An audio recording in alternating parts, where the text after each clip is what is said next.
This show is sponsored by BetterHelp. A lot of us spend our lives wishing we had more time. The question is, time for what? If time was unlimited, how would you use it? The best way to squeeze that special thing into your schedule is to know what's important to you. So what is important to you? You got to ask yourself that question. I can't answer it for you. And then you need to make it a priority. Yes. Therapy can help you find what matters to you so that you can do more of it. Learn to make time for what makes you happy with BetterHelp. Visit betterhelp.com/pretendprobs today to get 10% off your first month. That's betterhelp, HELP.com/pretendprobs. And here's the show. Hello, everybody. Welcome back to the Pretend Problems podcast. I'm Kelsey Cook. Hi, my name is Chad. And we've got a fun-filled episode for you today. Do we? I've never said that before. I'll never say it again. I don't like it. Well, it's just a promise you can't keep. That's true. We have no idea what's going to happen. That's like when someone goes, a really funny story. It's like, I'll be the judge of that, motherfucker. How about that? That's true. Yeah. Well, would you like to kick it off with your stories? We have tickets to the Minnesota Wild. I do, but we go to the games. Yes. And I also pay for parking. It's no big deal. And oh God, you're really gonna start this? Well, I'm really trying to paint a picture. So oh my God. Yeah, this will not be a fun-filled episode. I can tell you right away. I'm just trying to break your promise right off the bat. So anyways, jokes aside, we go to the Wild game, Minnesota Wild hockey. It's hockey. And we go to this game professional. And we get different tickets. Not the seats we normally sit in. We get different tickets because I've been tipped off that I am going to be on the Jumbotron for what I think is an advertisement for the special that I'm filming. Right. Okay. This is all in past tense. This already happened. This already took place. Yes. And so we go there, and my manager and everyone on his team is like, okay, is someone going to be there to get this video? Is someone going to be able to record it? And so I asked Kelsey, do you think you can record it? And while she was being hyperbolic, she did say, bitch, I'm going to record the whole game. I didn't say or something like that. No, I just said. You did say bitch. It started. I did say bitch, but it was like, yeah, it was full of confidence. Like, obviously, I'm going to record you on the Jumbotron. Right. Duh. Queen of social media, not gonna be a problem. Yeah. Cut to, I am on the Jumbotron. Now, it doesn't say anything about the special. It just says Chad Daniels comedian. Yeah, is what it says. So there's no announcement. We don't know when it's going to be on. We have no idea what's really happening. Mm-hmm. And so we're talking. I'm looking at the ice because the whistle's blown, and I want to know why it's been blown. Mm-hmm. And she goes like that. And so I look at her, thinking she's being mugged, accosted, something. I ate a peanut. Yeah, something like that. She's fumbling with her phone. She goes, it's you. And so I look up, I'm on the deal. She clicks record. She's like filming it. Ha ha ha. Everyone's having a good time. There's a guy next to me who is from Canada who I believe was a Carolina Hurricanes fan that came down. Didn't smile the whole time. Just drinking beer, never peed, real robot-y type of person. Mm-hmm. And in the pictures, he's smiling. Yeah. So that was interesting. And then the people in front are like looking up like, what's going on? So it's all done, and Kelsey grabs her phone. She goes, "Oh my God, I'm still recording," and then hits end. And she's looking through her phone, and I hear some like harumphs, some sighs, some nervousness. I'm watching the game, and then she goes, "I had to tell you something." I'm like, "What's up?" She goes, "I didn't get it." At first, I thought she was kidding because of this uber confidence that she had. And the fact that she can record everything always, I don't know how she does it. And she actually did not record it. When she was grabbing her phone, she hit record. Then when she went to record it, hit stop.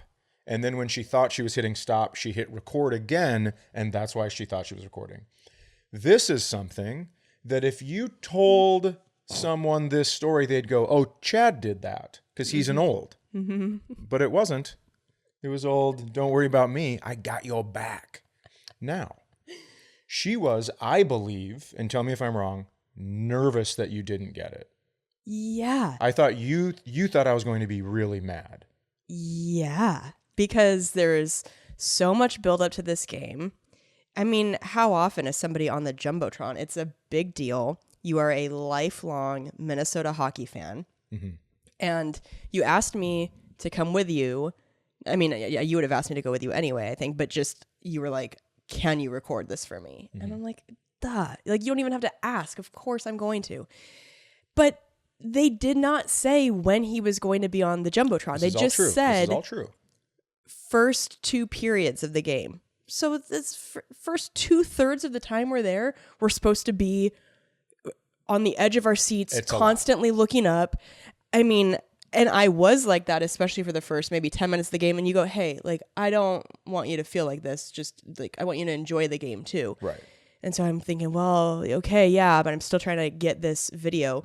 And there was nothing that came over the intercom when they put you up. It's just the game is in a timeout, and then all of a sudden it's showing you, but there's no like, and tonight we're joined by comedian Chad Daniels, who's shooting his Netflix special. It's just silence. It's just the game is in a timeout, and you're on the screen. So you and I were talking. I let my guard down for 2 seconds. Yeah. And then you're up there, and I was such a boomer. I was so excited that you were up there that I was like grabbing my phone. I think I hit record. You can see me. Chad posted, thank God there was one of your friends there who got some pictures of it. Chad posted a reel of the photos of you on the Jumbotron. But you can see me holding my phone up, thinking I'm recording, absolutely not recording. And then I just have a 2-minute long video of my pant leg. Right. After I pulled the phone back down. And yeah, I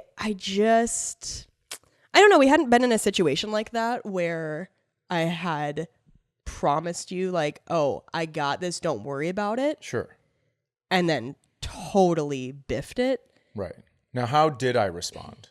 You thought I was going to be furious. How did I respond? You're like, hey, it's okay. Like, I could tell you were a little disappointed, which is understandable. But you were like, I'm not mad. It's okay. Right. And then I kept being in my head like, oh, I just feel horrible. I can't believe I fucked this up. I was putting myself in your position like, oh man, if it had been me and he had fucked up, I'd be pretty disappointed. And I would like to say this. With your social media presence versus mine, I think if I would have fucked that up, it would have been more than disappointed. I think you would have reconsidered dating an older person. I do. I think I would have been upset, but I would have also, it's a human error and I would have let it go. But I just was, I was just expecting you to be a little bit more upset, and I was holding on to that. And you were like, hey, look at me, let it go. I'm not upset. Right. It's fine. And I did believe you. Yeah. And I said, okay, I'm going to And we make a practice of trying our hardest not to keep score. Yes, which we're not the best at. But I am absolutely going to bank that. I'm banking it because guess what? I'm going to fuck up with a video. I absolutely am. And then I'm just going to go, when she's like, oh my God, I can't believe you didn't get that. I'm going to go wild game. And that's all I'm going to say. And that's it. And then it's going to be a wash. Now, the big reveal of this story has already been revealed. I did have a friend that I go on a golf trip with every year and see other times too. But his name is Courtney. Yeah. And he was there. And he texts me a picture of it. So he has a great view. And also his view is of the Jumbotron. And you can see us. So he draws an arrow on the picture and says Jumbotron Inception. Which I thought was great. Yeah. Thank God for Courtney. Well, then this is where it gets interesting. So Courtney tells us, he meets us in between periods. And he tells us, I'm coming to the special taping. I got a party bus. We're bringing a party bus up from Shakopee. Now, I know not a lot of you watching know where Shakopee is. It's where the, what are they called? The theme park, basically. It's called Valley Fair. It's got the roller coasters and everything in Minnesota. And you know who lives around those theme parks, white trash. And so he's like, Shakopee sounds like the drunkest city in Wisconsin. Like it just sounds Yeah. like the birthplace of getting blackout drunk. It's yeah. yeah, it sounds like what you would yell if you came to from a drunken stupor and someone was urinating on you. So he comes and he's like, I'm getting this butt. And I go, dude. Shakopee. Oh my God.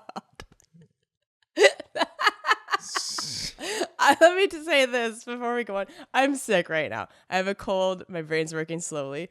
That's very funny. That's nice of you. So they're on a bus, on a party bus, and I tell Courtney, I go, dude, you gotta lock it up at this hour at this theater. You and the guy I met him through is one of my best friend's younger brothers who I've known since we were kids. Mm-hmm. I'm like, you two gotta lock your shit up. You gotta take care of everybody else and make sure you don't interrupt this show. And he's like, yeah, man, no problem. Well, he texts me at 10 in the morning, Saturday morning, a tray of Jell-O shots. And he goes, oh my God. Party bus in full effect. Their show doesn't start till 9 p.m. And you have said this before, and I echo it too. You don't need to get hammered to go to a comedy show. It's the worst place to be hammered. You have to be able to hear and think. I promise you, your favorite comedian works on jokes to layer them like a children's animated feature film, where it's like the kids can go and it's like, oh, this is like pretty basic. But then there's also other stuff for the parents. Yeah. If you want to get all of that shit that your favorite comedian is doing, you can't be almost blackout drunk. It's just not going to work. It's miserable. So they get to the show. I hear rumblings that there's been someone vomiting outside. They're not allowed in. They were put in an Uber to go home. I don't know who that is. I'm not worrying about it. I'm just like, we got to get this show. And then after the show, a high school buddy of mine, another one, shows me a picture. The little brother of one of my best friends has been vomited on during the show. During Chad's special taping. Projectile vomit, and it's all over his hoodie on the back. I mean, it's like shoulder to shoulder, neck to waist. It's just all puke during the show. And so I'm asking this guy, like, what happened? What did they do? This guy, class act, I asked him not to interrupt the show. He has been puked on. He slowly unzips his hoodie, slowly takes it out like you're trying to not touch the person next to you on the middle seat on an airplane, slowly peels this vomit hoodie off, sets it on the ground, goes back to watching the show. No one would have known. Unbelievable. Oh, so I text these guys. Yeah, I know. So amazing. So I text these guys. I text Courtney, funniest thing ever, that Aaron got puked on. Yeah. And but I go, how classy was it that he didn't interrupt the show? And then Courtney goes, did I interrupt the show? And I go, I don't think so. And he goes, oh, do you know who puked on him? And I said, yeah, someone told me it was someone from the party bus, which no shit, of course. Jell-O shots at 10 a.m. And Courtney goes, it was my wife. Oh, God. So Courtney slowly, here's how he explains it, slowly gets his wife to go up the thing. And by the way, I didn't hear any of this. And they were in the lower level. So I didn't hear any of it, right? And so he gets her up, puts her in an Uber, sends her home, and then he comes back and gets in just in time for the end of the show. And I, again, didn't know any of that was happening. Yeah. But I just think it's so funny if you think, if I would have heard something and he's like, oh my God, it was my wife, I'd be like, well, thanks for the pictures, right? It's like the universe just has a way of balancing itself out. And that's why I always think, I'm having a bad day, all this shit's going wrong. I just go, well, shit's gone wrong before. Get through it like you always do.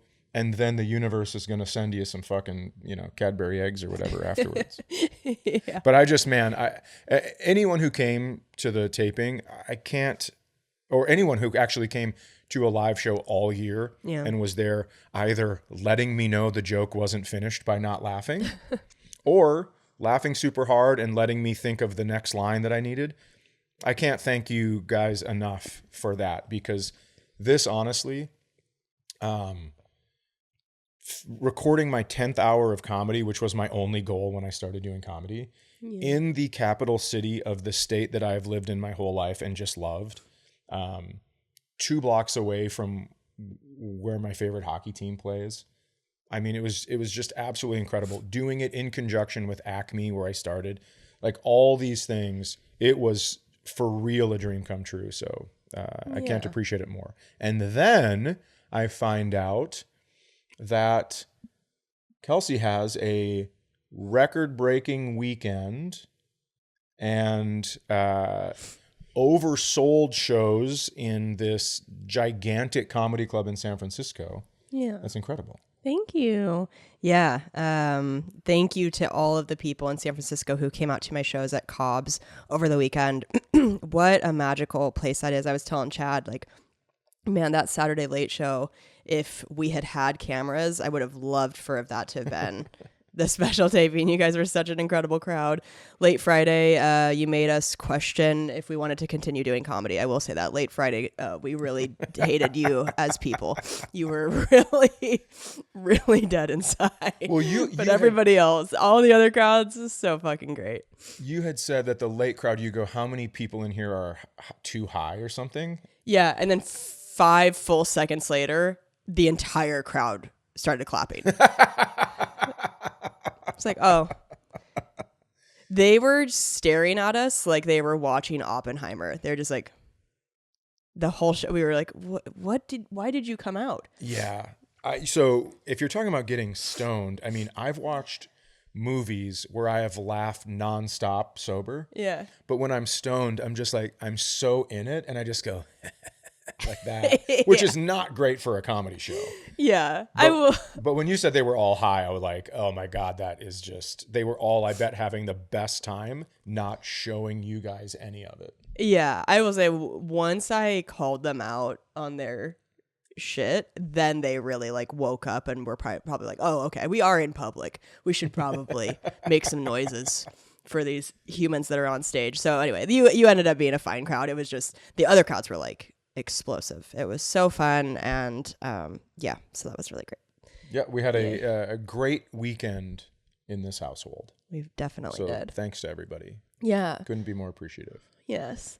And for upcoming tour dates, Chad and I are going to Mexico next week for his son's wedding. So we get a week off from comedy, which will be fun. And then I'm in Rosemont and Chicago and Minneapolis at the end of this month. And then I'm in Madison first weekend of April, shooting my special April 6th. Yeah. And Sacramento, Salt Lake City, Vegas, Denver, Kansas City, Baltimore after that. Did I miss anything? I don't think I did. The early shows in Minneapolis and in Madison are sold out. So if you guys want to come to any of those shows, get tickets fast because they will all sell out soon. Yeah, the early shows have been selling out for her more and more because that's when the olds come out because they've heard about this video that she tried to get. No. I thought it was going to be because I say how hot you are and it's old men. They're like, well, let me show her some other olds. I got a shot. Maybe I'll sit here with my legs spread in the front row, just gyrating, with my hairy chest coming out of my buttons. I'm gonna be after I get back. So March 20th and 21st, I will be in Kansas City, and then the 22nd, 23rd, I'll be in Omaha, Nebraska. Then April 11th, I'm gonna be in Brooklyn. And then April 12th, I'm going to be at the Wilbur, you fucking cocksucker, but I'll be at the Wilbur, kid. And then after that, I'll be in Milwaukee. And then I'm going to go Nashville, Cincinnati, Austin. I'm going to be in Springfield, Missouri, Detroit. And then I got some other stuff coming up. I'm going to eventually figure out to write down my dates for the fall. Yeah. Oh, yeah. But right now, those are you can go to chaddaniels.com, and anything that you can buy is on the website. Yes. chaddaniels.com, kelseycook.com. Get some tickets. Before we get into questions, can I also have you tell them what your cake was at the special? Oh, yeah. It was, so I got so many gifts and I mean, both crowds, I know this isn't what you asked, but I forgot to tell you, both crowds without prompt saying happy birthday. Yeah, it was his birthday too. It was so fucking crazy. My mom and sister were there and I got to call them, and my sister tells the funniest story. My sister doesn't really like the spotlight. And so I asked them both to stand up and my sister was like, hey, and then sat right back down. And my mom is just like, Miss America. I made him just elbow, wrist, so freaking proud. And it was so fun to have people there. And I had people there that were at my first time I got on stage at Acme at the Funniest Person in the Twin Cities contest. Oh. They came to New York to watch my Comedy Central taping. They came to Madison last year. It is the amount of people that come to the shows here that I have seen at Acme from the beginning is absolutely insane. Absolutely insane. Me. We have a guy. Excuse me. Sorry. Jordan, bless you. Thank you. Jordan, who works in the fish department, the seafood department. Going again? Maybe. Do it. Oh, God. Okay, what am I? Oh, God, this happens to me every time. I'll get a couple out, and then the last one just stays stuck in my face, and then I just look like this for like 2 minutes. If you're watching on YouTube, you're welcome. Oh, God. I can't get it out. Fucking hate being sick. It's like having sex with her in the morning. I get a couple of them out, and then this one just gets stuck. I got it. I've heard this song and dance before. If this is my cum face, I'm surprised you would ever want to fuck me. Yeah, just a look of like someone's shining a light in your eyes while you're disappointed. Oh my God. Okay, sorry, continue. I don't remember what I was saying. Oh, you're saying that people were coming out to the shows, and then Jordan from Whole Foods. Oh, so Jordan from where we shop, he's in the seafood section. I was a big fan. I went to buy some stuff last night, and he was like, "Oh, I got something for you in my locker." He was going to give me a cigar, and I'm like one of the only male comedians that don't smoke cigars, which is kind of a bummer for him. But yeah, I mean, just like all the stuff was so incredible. It was so nice. Yeah, absolutely. But this cake came in, and it was, I can't remember exactly what it was. I still have the ingredients, but it told me what it was, and then on the back it said allergens. Coffee, tree nuts, dairy, blah, blah, blah. And that made me laugh very hard. And the cake said, drive safe, don't rape, eat cake. I love it. And it was choice. But yeah, so many fun gifts. There you go. Sorry, guys. This is what happens when you start a podcast. Is you have to put out an episode every week. And rain or shine, sick or healthy, you gotta record. So enjoy all the snot sounds in your ears. Sorry. Yeah, and the good news is if you're watching, you can probably dim the lights and you can see her spray radius.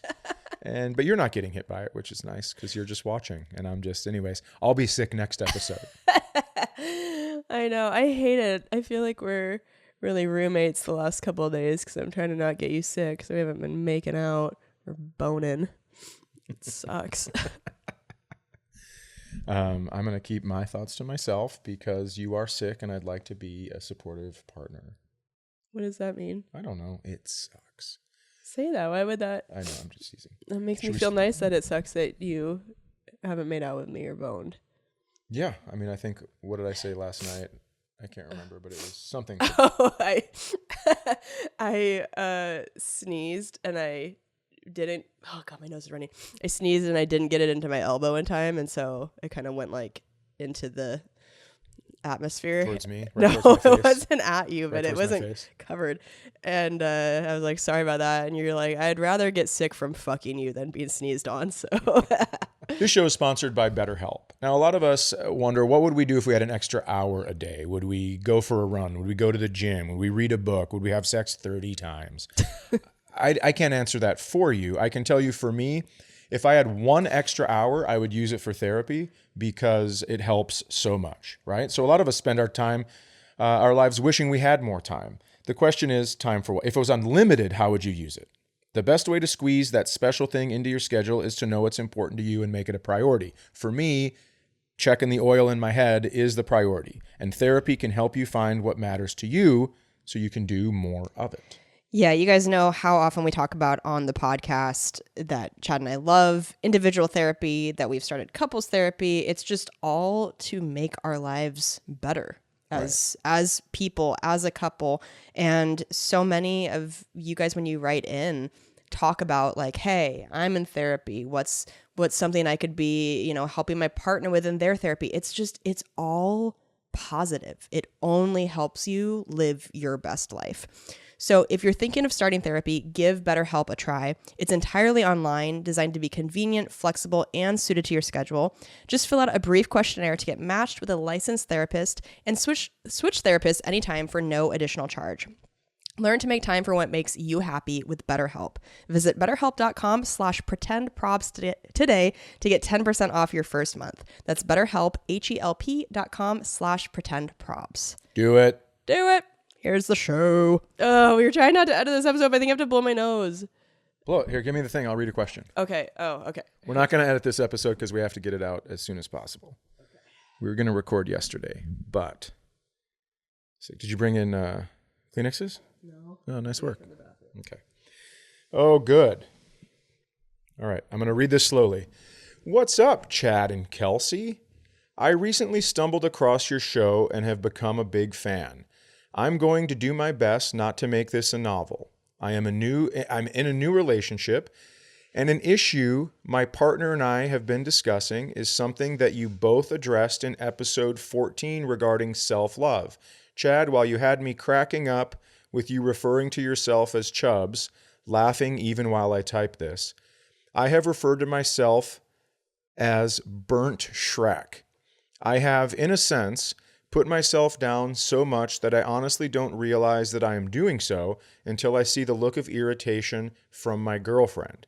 While I have gone the therapy route for a few years, I stopped going. I had a lot of loss, both parents within 3 years span, and I am still processing. I basically shut down to the point where even talking about anything regarding how I am feeling and trying to live with the grief, I put myself down as a healing method. Chad, you mentioned working on that, and I am curious as to some things that have helped you navigate through not putting yourself down. My obvious fear is that I put myself down so much that my partner will buy into what I say and will start seeing me that way. Thank you both for being so brave to put some of those private talks out into public. Cheers.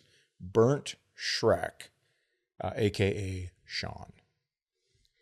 Sean, thank you for writing in. Yeah, absolutely. I don't know what Burnt Shrek means, but I will say that I think you don't really have to worry about what your partner's thinking, if she's going to buy into it, or he. I guess maybe she, girlfriend, I think it says. I think he says girlfriend, yeah. You need to understand that every time you say that, and this is something that I really struggled with, every time you say something negative about yourself, your brain hears it and then writes the next day of how your life is going to go in that tone. And so it's not going to be good. Something that helped me a lot was Kelsey told me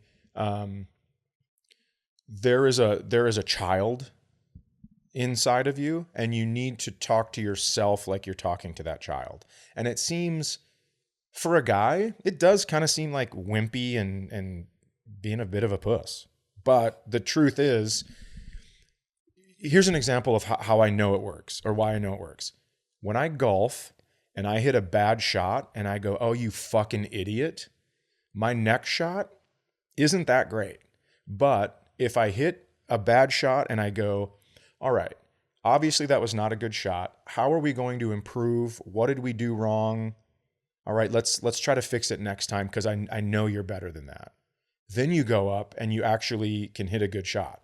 Because if you're mad at yourself, it's just, I mean, the more mad you get, the longer it takes to calm down and actually come back into reality. And then that can last forever. I know I'm talking a lot this episode, but it is really hard.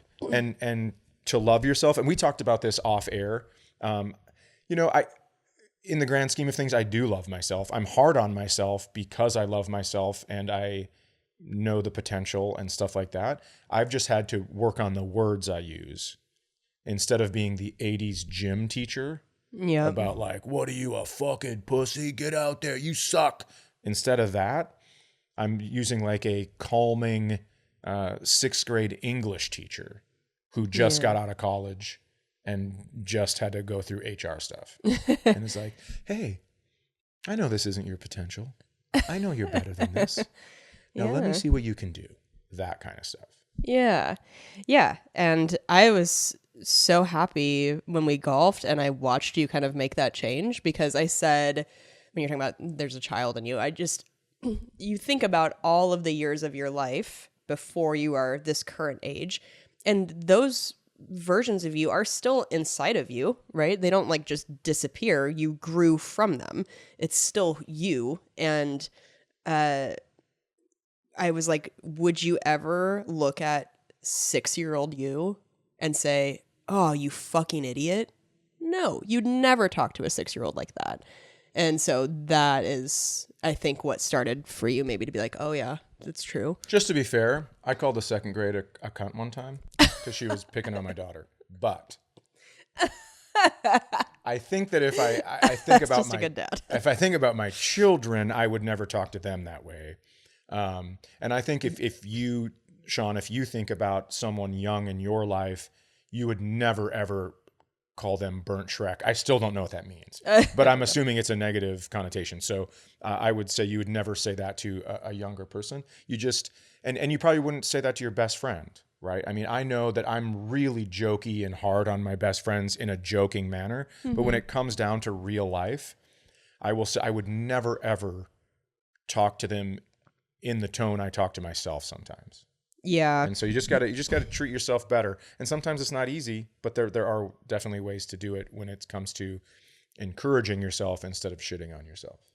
Yeah. And we obviously can't speak to exactly what your partner thinks, but when you say that your obvious fear is that your partner will buy into that, I can say as Chad's partner, when Chad is talking about himself in that way and shitting on himself, him saying those things doesn't make me go, oh, is he actually that? It makes me feel, I feel like angry for him, where I'm like, oh, like stop being mean to yourself. Like I want to, anybody who's mean to you, whether it's you or somebody else, I want to defend you. Mm-hmm. So I'm like, I don't like when you're mean to yourself.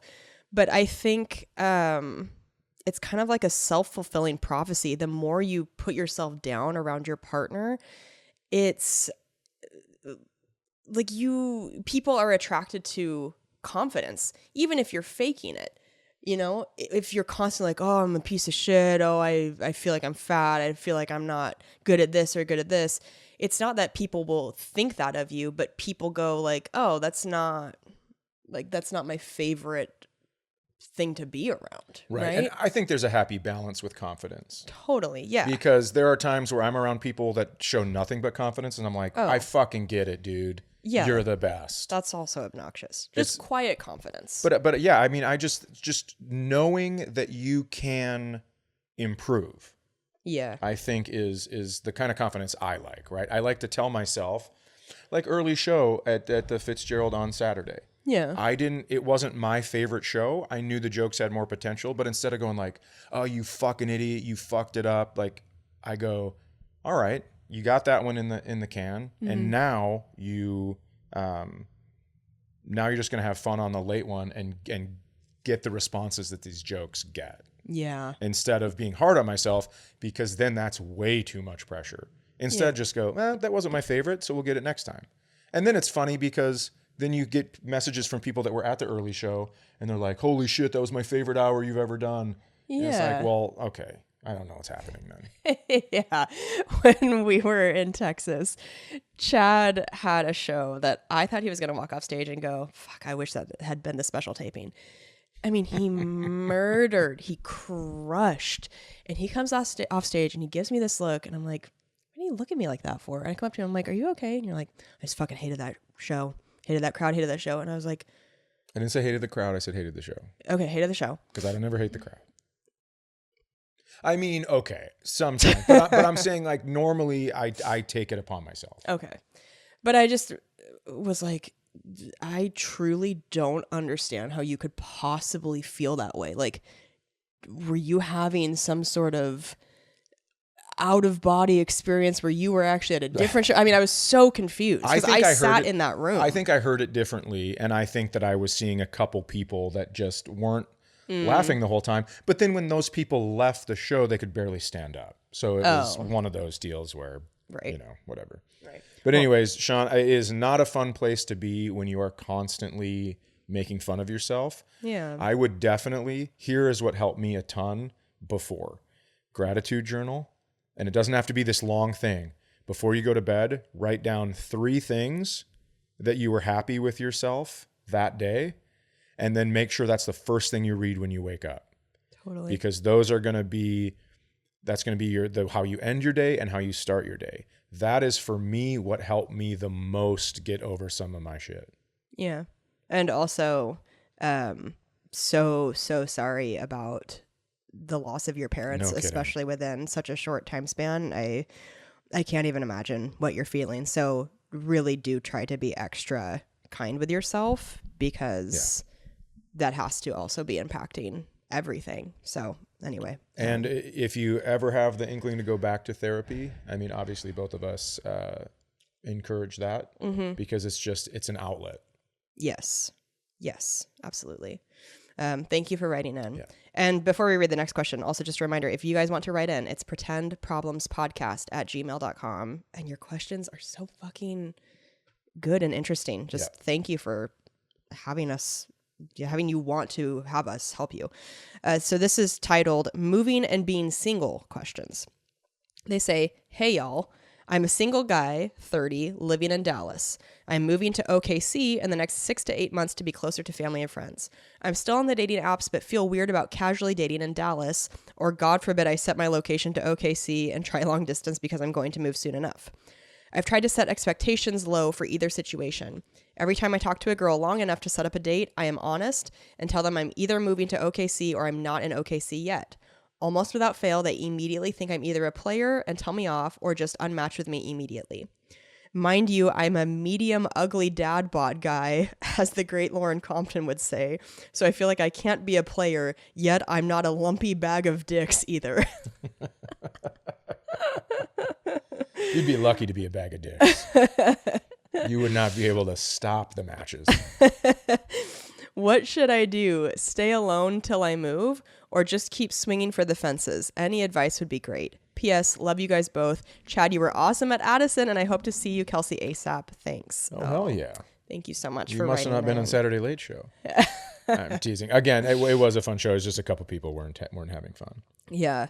What do you think? So this is tough because Chad and I started dating long distance, and here we are. So I never want to be like, oh, don't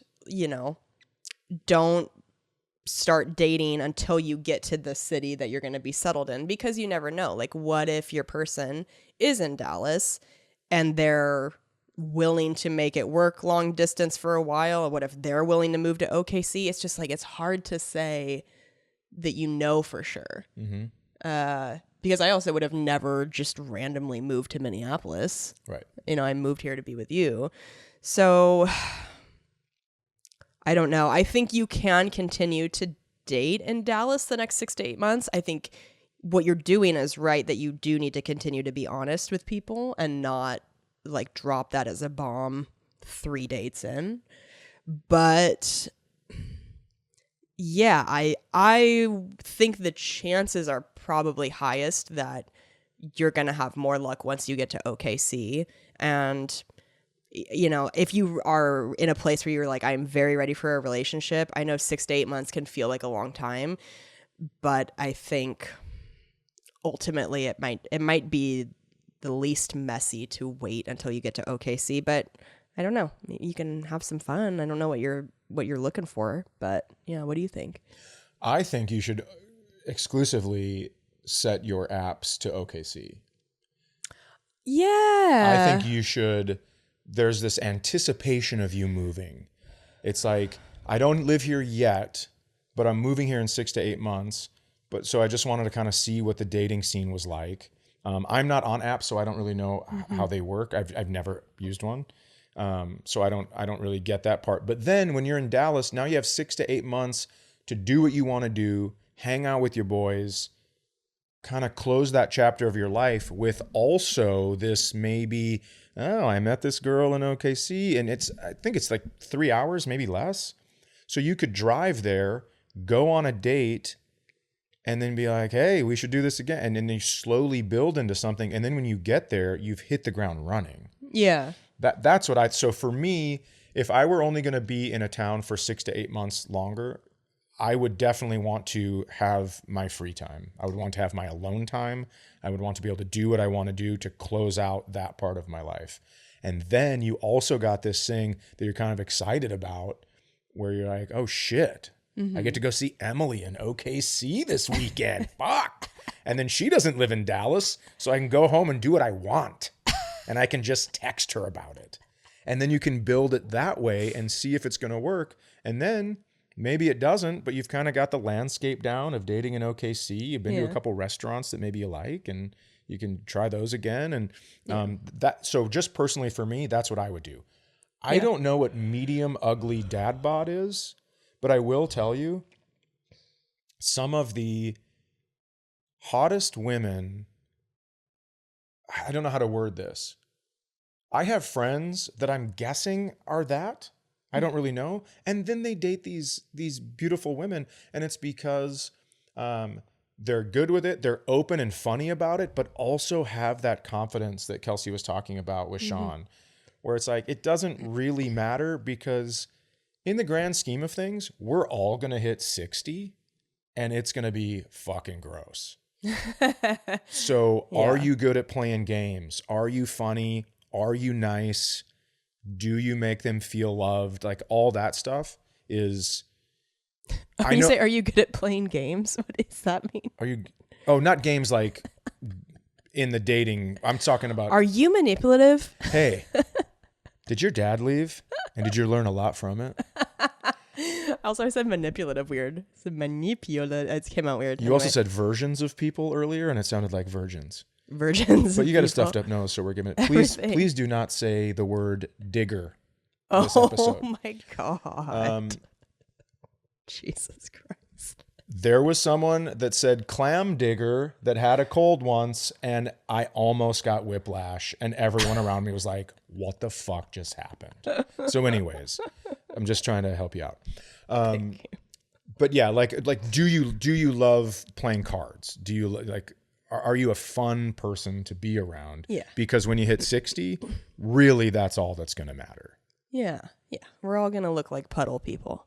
Yeah. Just melted candle bodies. Just wait for me, because do I get there first? Yeah. Okay. Yeah. Just a couple years. Okay. Just a couple. What's the next one? Good luck. Good luck. So this is titled, do you want to read this one since I read the last one?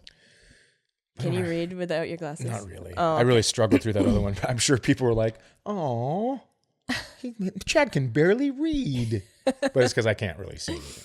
That's okay. I'm just sick, but it's fine. Oh, here. I'm kidding. I just wanted to give you shit because you gave me shit at the beginning. Okay, so this is called Insecurity Question. They say, hi, guys. Absolutely love the podcast and both of your comedic work so much. Kelsey, I just binged all Rissa Fury, and it's just incredible. Oh, thank damn. you. Yeah, wow, thank you. Oh, yeah. Thank you both for putting the time in to do this. So he's male, 25. Okay. I've been exclusively seeing a girl, female, 29, for the last few months, and recently have been really connecting with her. I work as an engineer in corporate America, which is very different than any professional experience than she has had. And recently, a colleague of mine texted me as I will soon be traveling to St. Paul, where this colleague and my company is based. The girl I'm seeing called me to explain that the text from my female colleague led her to look this person up on social media to see what she looked like because she was feeling insecure about her, including an emoji in the message to me. She stated that it is something she does when she is flirting. This phone call was an apology for not having a conversation with me about it and seeking out her social media to feed insecure curiosity. I feel like that action is a reflection of her not choosing trust when faced with an anxious thought process, and that leads me to want to walk on eggshells around her when having basic interactions in daily life with other women. Obviously, in those interactions, I completely respect the fact that I am exclusively seeing someone, but I am big on networking and fostering personal and professional relationships. Is it fair of me to put responsibility on her to work through this anxiety/insecurity? We are both in individual therapy and have been for years, and show me that she can choose trust as opposed to leaning into her anxious thoughts. P.S. Chad, I also hated the Super Bowl just so much this year. Huge Bills fan, been in Buffalo my whole life, hoping next season goes better for the Bills and Vikings. Thanks. That's awesome. Yeah. Well, thanks for writing this in. We haven't really had an email quite like this yet. Can you do me a favor? Can you Cliff's Notes that for me? Because I didn't really understand it. Oh, okay. So he's been seeing a girl for the last few months. 29. He's 25. Yes. I got that part. A colleague texted him. It sounds like they're going to be, I think, meeting up in St. Paul. Yeah, for a work thing. A female colleague texted him and included an emoji that the girl he's seeing feels like is a flirting emoji. Like she felt like the text was the girl he's seeing is the one with this anxiety about the text, about coming. Okay. And he wants to network still, but doesn't want the girl he's seeing to. Okay. I thought all of that was coming from his colleague. No. That's why I was confused. Right. Okay. So he's trying to say, I think, like, doesn't want to walk on eggshells, but is wondering like how much responsibility he should be putting on her to work through her insecurities. Yes. Gotcha. It'd be funny if the emoji was like eggplant and then the squirting. Yeah. It's like, yeah, I don't feel great about these emojis. No, what she's saying is it's St. Paul and it's winter, so you can't water your garden right now. It wouldn't do any good. The ground is frozen. So just to be clear, the girl that he's been seeing, insecure, they're both in individual therapy. He's wondering how to not walk on eggshells because of the insecurity of the person that he's seeing. Yeah. Why don't you handle this one? I'll put my mic down. Well, you really did put your mic down. Well, I will say, I do think that these are conversations you need to have with her, and maybe you can get a sense of if this is something that she has experienced before in her life, if she leans more toward the anxious, insecure sort of feeling in a relationship. And, actions do speak louder than words. You've only been seeing each other for a few months. I would imagine that if you continue to show up in the relationship as an honest, trustworthy person, hopefully those feelings she has will start to fade away. But I think if she is dealing with that, working on it in therapy is helpful. And I think you just need to be reasonable about like, okay, am I walking on eggshells to the point where it's negatively affecting you and your mental health? Because I don't think that's okay. And just being respectful, I guess. Like, I don't know what these texts were between you and your colleague. So it's sometimes it's hard with these questions because we're only getting like a very general overview of what you're telling us. But yeah, how do you want to hop back into that? I'll just hop back in and say, if for some reason you go to St. Paul and this colleague is like starting to make you question things or whatever, don't be a fucker.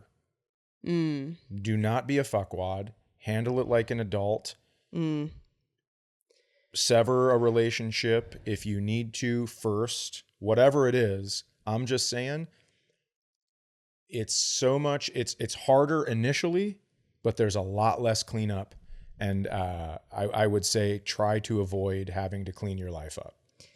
Yeah, although I will say from this email, he's saying that he's really been connecting with the girl he's been seeing. It doesn't sound like but I just Oh, yeah. I'm thrown out just in case. Sure. Yeah, if you do not have feelings for this colleague and you are really connecting with the girl you're seeing, then yeah, I think try to have as much open communication about how you're feeling about it, and ask her how she's feeling about it. We've been joking on here about the show Love is Blind, and how there's a girl on this season who clearly has a lot of insecurities, and it's spilling out to the point where this guy is her partner on the show, her fiance on the show, is having to walk on eggshells. He can't do anything without her crying or feeling like she's been slighted or not loved. And you do have to, I think, really keep you and the relationship in check of like, okay, am I really like, am I being trustworthy and honest? Or like, is this valid? Right? I think just having a lot of conversations, but I will say that I don't, doesn't sound like you're a sleazy person. Right. I would just saying once you fuck up, it's on your permanent record. So your next partner is going to go, well, have you ever done something like this? And you'll have to go, yeah, I have. And that Right. sucks. You sound so intelligent emotionally. I mean, when I was 25, I bet you I didn't know it 3 of the words in your email. Yeah, you really do seem very. So you seem like you're on top of things, and so I'm not judging you and saying you're going to do anything. I just wanted to remind you of that.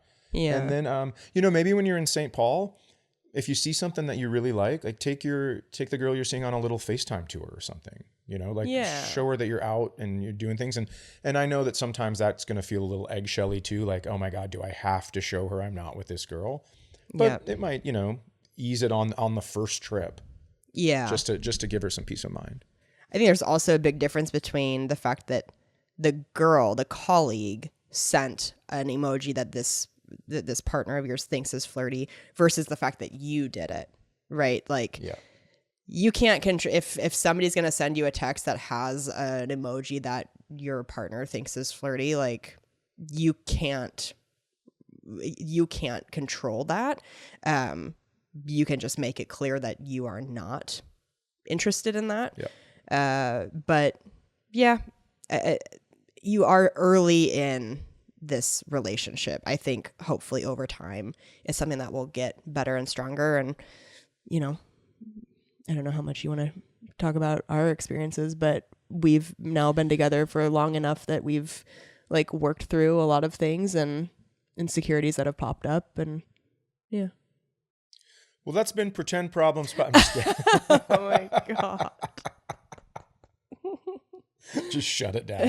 Here's how much I want to talk about it. Yeah. The end. No, yeah. I mean, it takes time, obviously. And there's going to be things that pop up because everyone has a past. Everyone has been hurt, all of this shit. And you need to, while not overdoing it, just prove like I'm not anyone else. I'm I have to start. We have to start from scratch here. And until I do something, then I don't want to be lumped in with that other group. Right. And I will say, I feel like you've struggled with insecurities more in our relationship than I have. But even though I do feel like I'm a secure person and do trust you, I have also had, like a few things in our relationship where it's not like exactly this situation that you're writing in about to us, but where I think just as humans, you can sometimes have a voice in your head that's like, okay, we just got to make sure that we're like not about to get hurt, right? I think you can have a lot of trust in a relationship and be secure and still have those human moments of like, oh yeah, like, sorry, you know what? This is a me thing. It's not a you thing. I just like had a little flare up of feeling insecure and worried about something. And so if this is the first situation you've had with your partner about this, who knows? Maybe this isn't going to be a bigger issue. Maybe this is just like she saw something that rattled her a little bit. Yeah. And our lives are so open to everyone. Yeah. Even if you like, your job doesn't seem like you're in the public eye, but you obviously have coworkers from across the country, and you're going to network with them, like you said. It's like you can flirt and have devious messaging with people that you don't even really know. I mean, it's crazy. You used to have to ride a horse 3 miles to go to your neighbor's house. and maybe they would want to make out. But now it's like, it's just instantaneous on your phone. So it's a little different thing we're dealing with people's anxieties and people's insecurities. Yeah. But I think if you keep walking a straight line, then there's, like you say, what do you say? Take care of your side of the street. Oh, keep your side of the street clean. Yeah. Yep. Keep your side of the street clean, and there's nothing anyone can say bad about you, if you're walking a straight line. 100%. Let's see where we are at time-wise. Okay, we got time for one more. So one more question. Maybe two more. Okay, let's do two more because this is quick.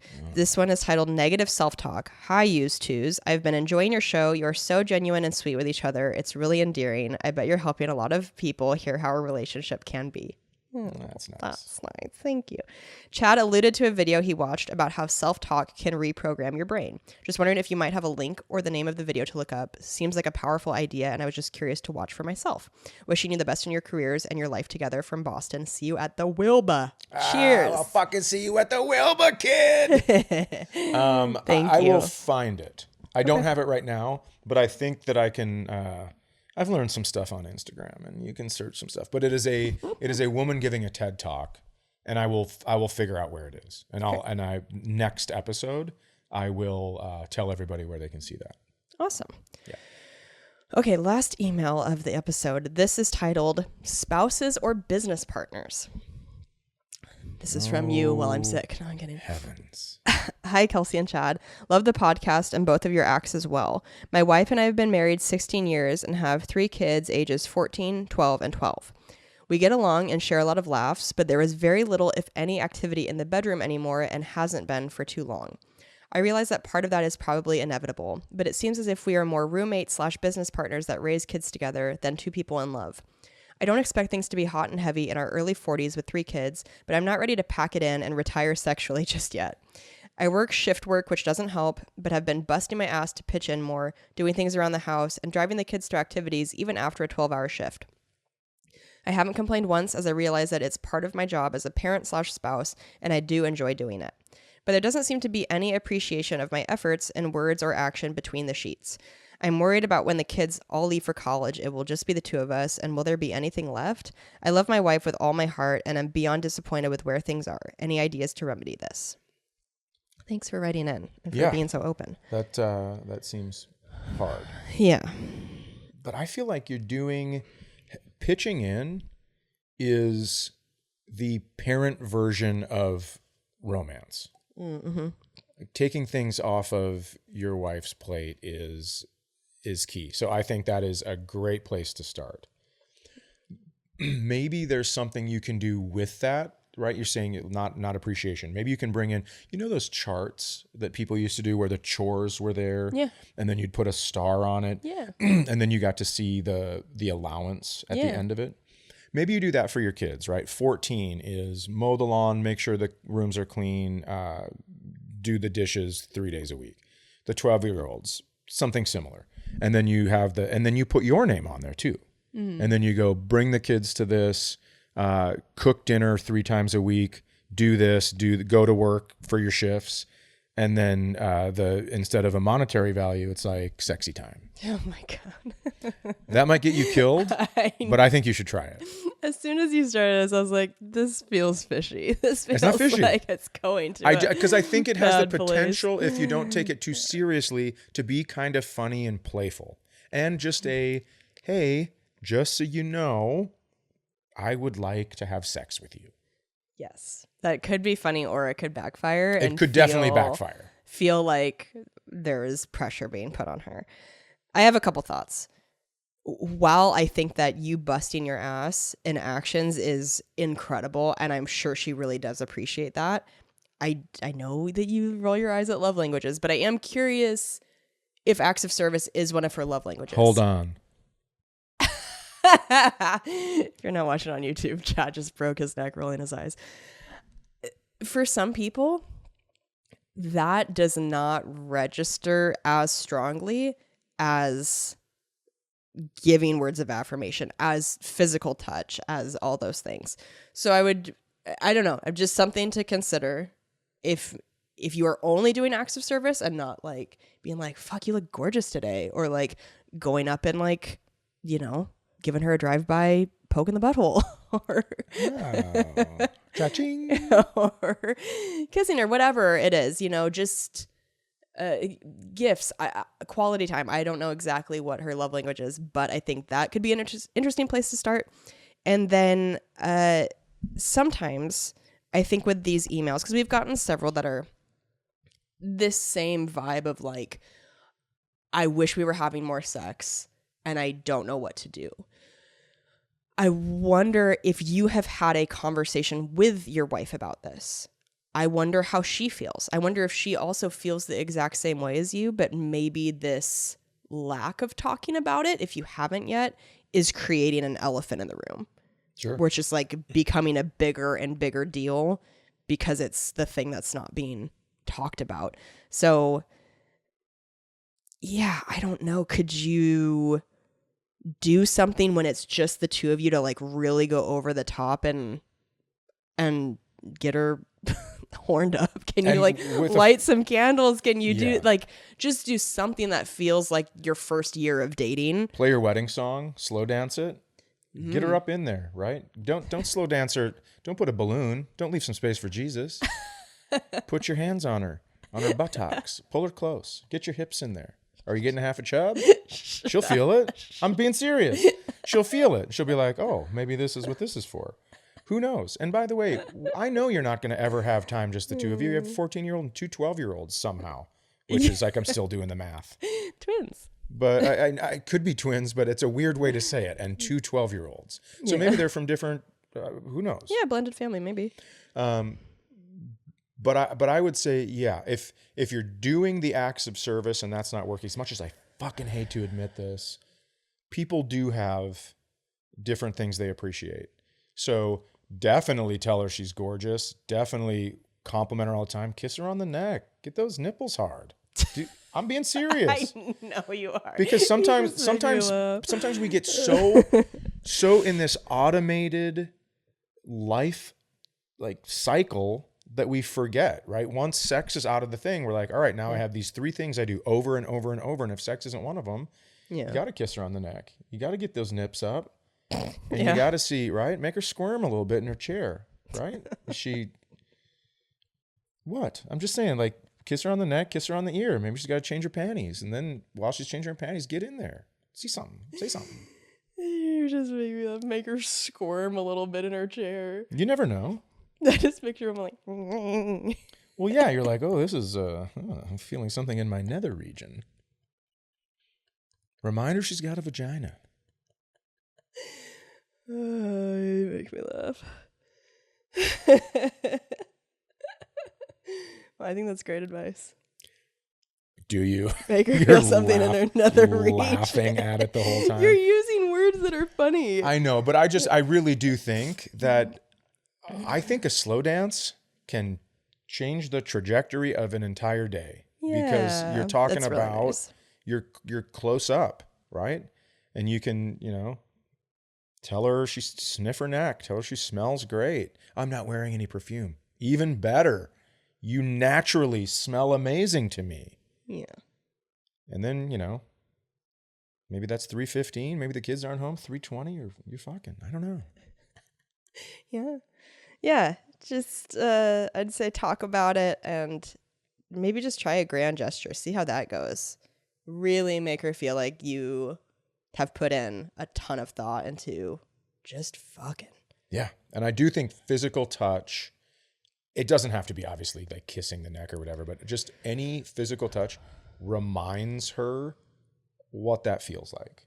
Yeah. And it reminds her like she's a woman and she's got needs and wants. Yeah. If you want to send us a follow-up email. Send us a video. Follow-up video. Start with the slow dance. Make us earn it. We'll watch the whole thing. We won't fast forward. Make us earn it. If you want to send us an email with or without an attachment, we will happily read that too. And I'm just kind of curious for more information on this, either how it goes or like if you have talked about it, stuff like that. Yeah, because I've said this before. I'm a big "where are they now" guy. I love to, at the Yeah. end of a movie, find out where these people are. Yeah. I still wonder what's happening to the Breakfast Club. Yeah. Where are they? What are they doing? Freeze frame, fist in the air. Is John Bender putting cigarettes out on his kids in the garage for spilling paint? We don't know, right? Because I'd love to know where he is. Maybe he's actually helping kids at a YMCA. I'm not sure. But let us know what happened, unless it's something tragic, like you tried my chart idea and she left you. I don't want to hear about that. Then keep that to yourself. Yeah, you keep that. That's yours. All right. You guys are wonderful. Thank you for listening. Thank you for writing in to the email pretendproblemspodcast@gmail.com, and share the show around if you would. Post it in your stories. Give it a 5-star rating and review on iTunes. We just would love to keep growing the show, and Yeah. we're having so much fun doing it. And you know what was interesting? So I've had people at shows come up to me and they're like, love the podcast. And I'll be like, oh, thanks. Have you listened to all 5 years? Because these guys are big, burly, bearded dudes. Yeah. And I go, oh, did you start from the beginning? And they're like, yeah, there's only 14 episodes. You're like, oh, you're listening to Pretend Problems? Like, yeah, man. I love the listener questions. Like, oh, shit. Okay. Because I really thought like, well, we're doing this to be together. Yeah. And it is very fun. But I go, I'm not really good at answering questions. And probably, a lot of dudes aren't going to listen to this. And then we get these amazing questions. It really is cool. Yeah. It's like building a little community where we can, because I'll tell you also, sometimes you guys ask questions that I have. Yeah. And then I get to hear her answer. So it's like a fucking cheat code. It's great. It's funny that you don't think that men would be into this, because you are so not the portrait of like toxic masculinity. You are just yourself. I think you're a Minnesota dude, but you're very in touch with your feelings, and you go to therapy, and you're very emotionally intelligent. And I think that so many men are. I do too. I do too. And sometimes I get caught up in the, hearing people go like, oh, you go to therapy and you're in touch with your emotions. Man, you don't see that anymore. And I get like tricked by that, because the truth is nowadays, the age of the dad, telling you that he loves you just on special events is long gone. Yeah. That's long gone. Yeah. It's still out there, but it's not the norm. Yeah, not even close. Yeah. So anyways, really appreciate everyone watching, all shapes and sizes. Burn Shrek, you heard me. Yes. I'd love to know what that means. Yeah, thank you guys. We'll talk to you next week. Okay, bye.